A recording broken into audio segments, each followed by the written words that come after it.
Decode Volume 8, Ideology.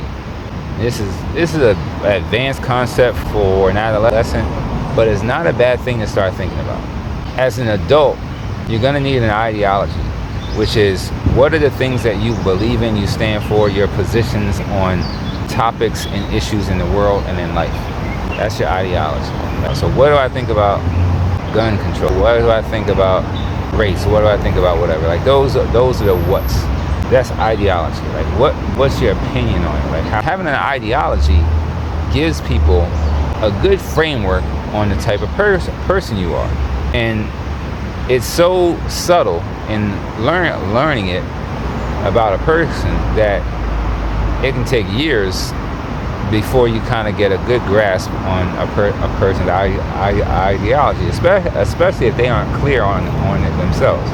Like if you speak with me, you'll walk away, we have a 10-minute talk, you'll get a good grasp of how I think about probably 5-6 things. You're like, all right, I kind of know what he's about. So, I could go talk to him and dig more, but I got a good feel about what he thinks about certain things. As a young adolescent, you have less data on the world to think about things, but you have certain things that you do think about. So like sports, how you think about sports teams, sports people, entertainment, music.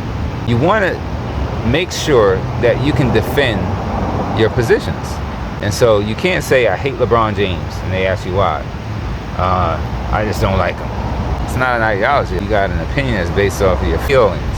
And men should never verbally tell anyone in the world their opinion on someone based on feelings. Men are logical. We're supposed to have facts and data that we can back up for why we don't like a person.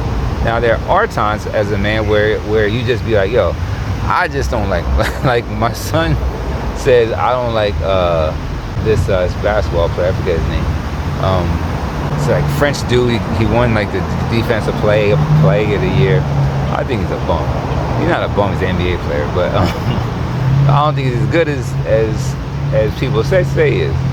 And he's like, you just don't like him. And he's right.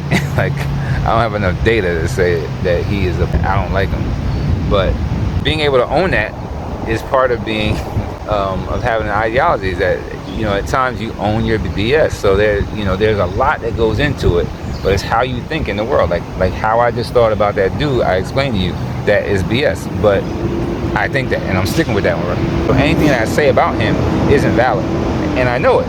So when Isaiah says, whatever about dude, he knows that anything that I say about him is invalid.